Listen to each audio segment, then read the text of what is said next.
Alors, il y a le don pour l'écriture, le don pour le dessin. Vous aimez aussi la danse, et vous l'avez toujours dit, Oui. le cabaret. Et d'ailleurs, Sarah Giraudot l'a rappelé. Alors, on va aller à la rencontre de Michou, qui, lui, tient ce cabaret parisien depuis toujours, et qui a écrit une sorte d'autobiographie qui s'appelle « Le Prince bleu de Montmartre », que vous avez préfacé. Voilà. David Caillon est allé voir Michou. Je suis cabaretier depuis 14 ans. Vous vous appelez? Cathy Michel, j'ai 39 ans et c'est vous Michou. C'est moi Michou, oui. Avec son éternel sourire aux lèvres, Michou est une légende des nuits parisiennes qui a fait du spectacle transformiste un art à part entière.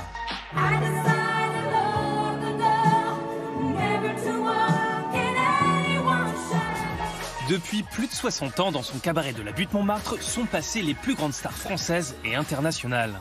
Lorsque j'ai mis la clé dans la porte il y a tellement d'années, je ne m'attendais pas à ces grands moments. Alors que se cache-t-il derrière ces grandes lunettes bleues? C'est le parfum de la France, c'est pour ça qu'il est très populaire, Michou. C'est vraiment, il y a la Tour Eiffel et Michou à Paris. Entrée libre vous dit presque tout sur Michou.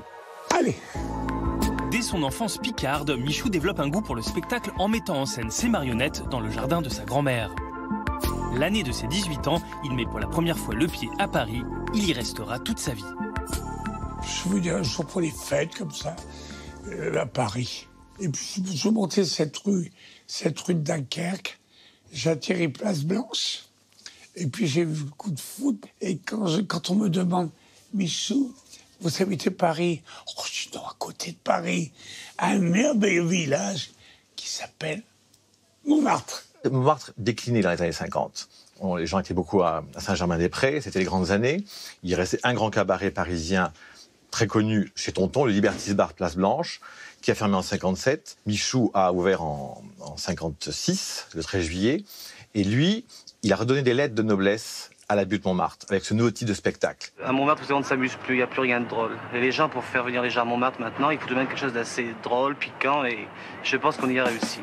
D'abord gérant d'un bar de nuit, à partir de 1968, avec l'aide d'un ami teinturier et d'un ami barman, il se lance dans le transformisme, imitant avec les moyens du bord les chanteuses du moment, comme France Gall. Je suis un bébé requin, au ventre blanc, aux dents nacrées.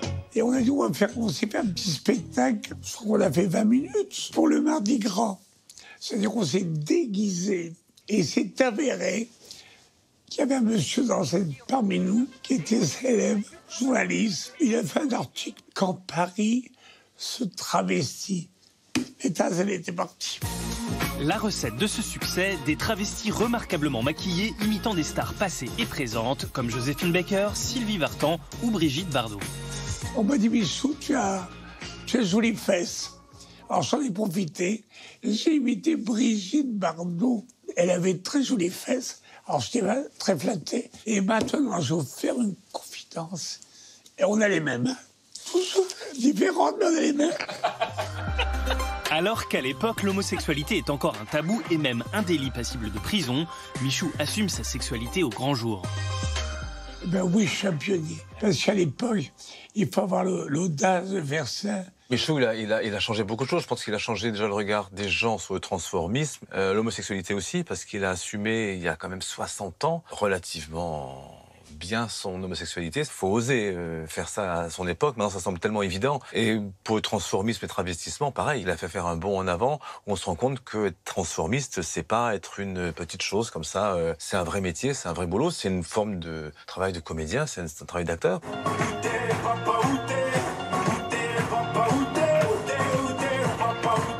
On a des gens qui viennent avec leurs enfants, des gamins de 5-6 ans. C'est génial parce que les parents viennent avec des gamins de 5 ans sans une seconde se dire oh, on peut pas. Ben si, on peut. Et ils ont raison parce qu'il y a rien de choquant, rien de provoquant. On voit les bras ou on voit qu'on est des mecs.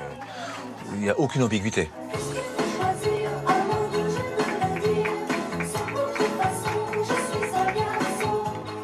Enfin, on ne pouvait pas partir sans lui poser la question. Alors Michou, pourquoi le bleu? Je crois que j'ai eu une faiblesse avec un schtroumpf.